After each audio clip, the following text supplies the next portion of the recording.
Mi nombre es José Eduardo Telles Espinosa. Esto es Charlas de Amparo. Continúo con la exposición del tema Los recursos en el juicio de amparo. Esta es parte 19. Voy a continuar con la exposición del tema del recurso de queja. No sin antes, pues, recordarte, por si te interesa, que próximamente estaré en Cuautla, 29 de septiembre, 21 y 29 de septiembre. Toda esta información saldrá en el muro. Estaré también en el Distrito Federal. Bueno, allá es un curso con algunos amigos. Después de Ciudad Victoria, nos vemos el 10 de octubre. Guadalajara, 16 y 17 de octubre, en el Congreso de la Universidad Enrique Díaz de León. Atlacomulco, 23 y 24 de octubre, secretos de la nueva ley de amparo y amparo en acusatorio adversarial. Son 2 días, está interesante. 26 de octubre, gracias a nuestros amigos de la UNIVA, de la Universidad del Valle de Atemajac, en Guadalajara, concretamente en Zapopan, donde daré secretos de la ley de amparo. Después, 6 y 7 de noviembre, voy a estar en Veracruz, nuevamente en Casa de la Cultura Jurídica de la Suprema Corte. Todos son fines de semana, por aquellos que dicen que cómo le hago para faltar al trabajo. No, pues no falto al trabajo, tengo mi trabajo bien hecho, tengo 25 años dedicándome a esto y pues me formaron como un hombre responsable, como son todos mis compañeros jueces y magistrados, muy responsables. Entonces, por eso pues, yo ocupo algún tiempo para esta actividad académica. 13 y 14 de noviembre en Manzanillo, Colima. 18 de noviembre, por ahí una tarde, a presentar un libro nuevamente en Guadalajara. 27 y 28 de noviembre en Distrito Federal, en el Maratón de Amparo. Un segundo, por favor. Me regreso aquí. Entonces, con esto quedo, pues con estos cursos que tengo el gusto de impartir. Todos son honoríficos por cuanto hace a mí, cuando pues hay que hacerlo en algún hotel o a alguien que ocupa logística, pues a lo mejor pide alguna cuota de recuperación, pero bueno, eso no me corresponde a mí. Para mí es una actividad académica honorífica conforme al artículo 101 constitucional y es un gusto hacerlo. Yo te sigo incentivando a que estudies amparo, pues el juicio de amparo es indispensable que lo conozcamos. Entonces, pues bueno, como suelo decir, sin mayor preámbulo, regresemos a nuestro tema. Estamos viendo el recurso de queja. ¿Qué particularidad tiene el recurso de queja? Si te acuerdas, hemos visto los recursos en el juicio de amparo, revisión, queja, reclamación y el recurso de inconformidad en ejecución de sentencia. Ya vimos el recurso de revisión. Si no has oído el audio o visto el video, te invito a que regreses en unos videos atrás y ahí están esos temas.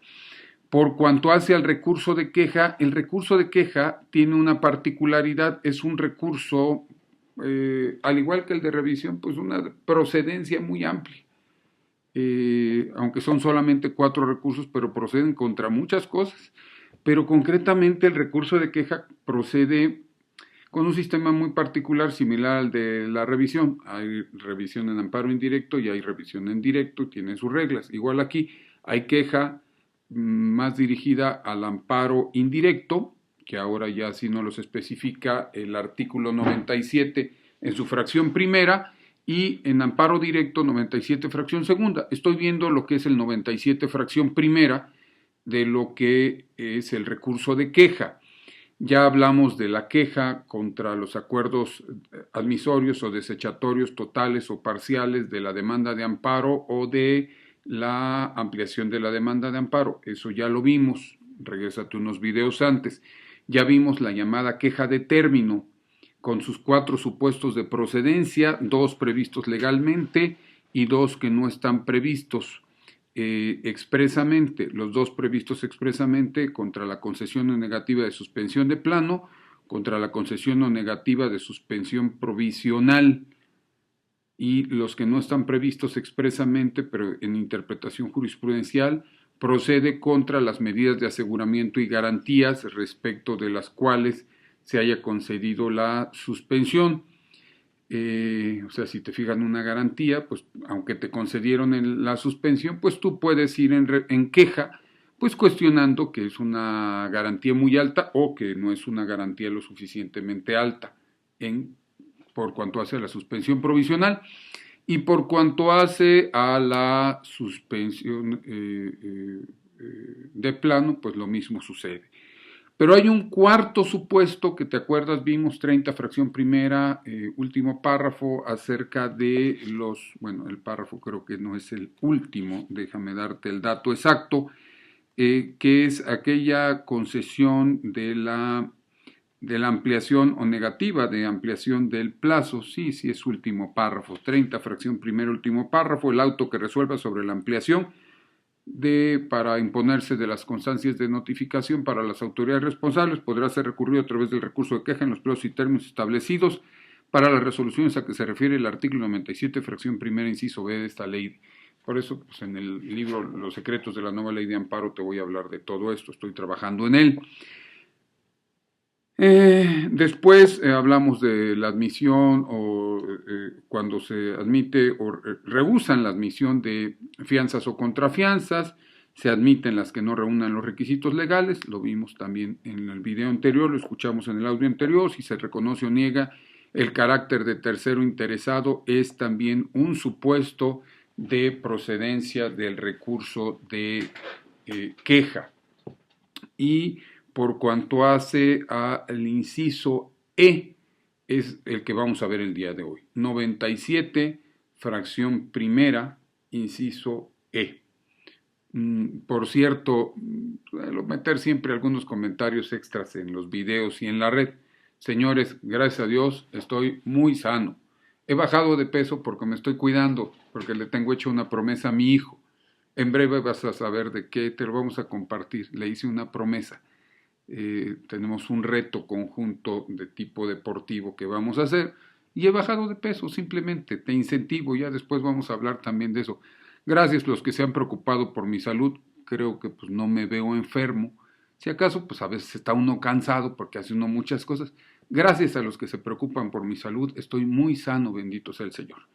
Entonces, muchas gracias, que Dios les multiplique en bendiciones a aquellos que me han deseado pues que esté yo bien, muchas gracias de verdad. Entonces estoy sano. Y para poder estar así, dijera mi hijo, necesitamos tener un cuerpo altamente funcional. Entonces pues soy altamente funcional, estoy sano, esto es charlas de amparo y seguimos platicando. El 97, fracción primera, inciso E, fíjate que es un recurso muy interesante porque es el equivalente al 95, fracción sexta de la anterior ley de amparo. Te reitero algo que he dicho en ocasiones, ¿por qué hago referencia a este análisis comparativo? Porque si vas al sexto transitorio de nueva ley, te dice que la jurisprudencia que se emitió de conformidad con la ley anterior sigue siendo vigente por cuanto que no se oponga a la nueva ley. El artículo 95, fracción sexta, no solamente no se opone a la nueva ley, sino que tiene alta similitud con el 97, fracción primera, inciso E. Esto es, las quejas del 95 sexta ahora son las quejas del 97 1E. Con la diferencia, lo dijimos en el video anterior, en el audio anterior, que ya no se presentan ante el tribunal colegiado, sino se presentan por conducto de la autoridad responsable, emisora del acto. Me refiero a responsable del acto, el juzgador de amparo si es indirecto. A eso me refiero en amparo indirecto. La autoridad que emitió el acto es la que recibe ante quien se presenta el recurso de queja. Entonces esta queja del 97.1e tiene la particularidad que es una queja de procedencia muy amplia. Es una queja que normalmente procede respecto de aquellos casos en donde no está prevista la revisión, que dice expresamente así, y mira, para esta es muy sencillo cómo entenderla. Hay dos tipos de resoluciones que puedes impugnar a través de esta queja del 97.1e, antes 95 sexta. Las resoluciones que se dictan antes de la audiencia constitucional y las resoluciones que se dictan después de la audiencia constitucional. Por cierto, las que se dictan dentro de la audiencia constitucional no procede la queja, por el principio de unicidad de la audiencia constitucional. ¿Sí? También para que nos vaya quedando, eso lo vimos cuando hablamos de revisión. Lo que pasa dentro de la audiencia constitucional no lo combates en queja, lo combates en revisión como violación al procedimiento. Entonces, cuando tienes las resoluciones antes de la audiencia constitucional y las resoluciones después de la audiencia constitucional, después del dictado de sentencia, esas son recurribles en queja, siempre y cuando que, y nos dice el 97.1e, el primero de los requisitos es que no tenga un supuesto de procedencia específico expreso sobre el recurso de revisión. O sea, si está en el catálogo del recurso de revisión, no procede queja.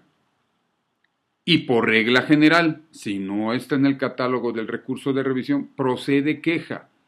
Cuidado, que eso sigue siendo todavía algo que debe de superar el legislador. Ejemplo, el tema de garantías y contragarantías y medidas de aseguramiento no está expresamente en revisión. Pero, por ejemplo, para suspensión definitiva, ya lo vimos, esa parte sí procede. Pero pues son situaciones de técnica legislativa. Yo no soy legislador. Saludos a mis amigos, los señores legisladores, que me han distinguido con su amistad. Entonces, el primer requisito para la queja del 97.1 es, 1, que no acepte expresamente el recurso de revisión. Regla general.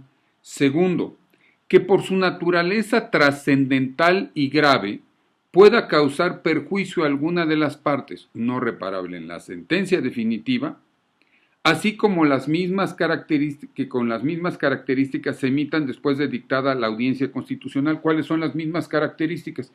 Que tengan una naturaleza trascendental y grave y causen perjuicio a las partes. Obvio, las de después de la audiencia constitucional no tienen que satisfacer el que no se reparen en sentencia definitiva, porque es obvio, la sentencia definitiva ya se dictó. Entonces tenemos determinaciones, acuerdos dictados antes de la audiencia constitucional y determinaciones dictadas después de dictada la sentencia definitiva. Si no están en el catálogo de revisión, procede la queja, siempre y cuando sea de naturaleza trascendental y grave. Pongamos un ejemplo de un caso en donde es una determinación antes de dictada la audiencia, celebrada la audiencia constitucional, y que no es de naturaleza trascendental y grave. La Corte recientemente lo resolvió. Concretamente fue publicada esa jurisprudencia el día viernes 11 de septiembre de 2015, en donde la Corte analiza, dice, mira, las resoluciones de acumulación, en donde se te niega a acumular expedientes, no son de naturaleza trascendental y grave. Entonces, dice la Corte, en ese tipo de casos, ese tipo de determinación no la puedes combatir en queja. Ejemplos de determinaciones antes de dictada la audiencia constitucional y su sentencia, que sí tienen naturaleza trascendental y grave, no reparable en la sentencia definitiva. Desechamiento de prueba, porque dice la Corte, mira, contra el desechamiento de una prueba no procede el recurso de revisión. ¿Tiene naturaleza trascendental y grave? Sí. ¿Tiene reparación en la sentencia? Dijo la Corte, no, porque desde luego va a incidir en la sentencia, no podría subsanarla. Interesante, porque desde luego varía respecto al supuesto de cómo se preparan las violaciones al procedimiento en amparo directo y demás, pero eso lo dejaremos para después. Entonces, en este tipo de quejas, lo más importante que tienes que ponderar es si se trata de una determinación dictada antes de la audiencia constitucional o después de la audiencia constitucional. Si es antes de la audiencia constitucional, 1, que no admite expresamente el recurso de queja; 2, que por su naturaleza trascendental y grave no pueda generar una afectación grave a las partes en la sentencia definitiva. Pero ¿qué te parece si seguimos platicando de eso en el siguiente audio o en el siguiente video? Y mientras eso sucede, mi nombre es José Eduardo Telles Espinosa. Esto es Charlas de Amparo.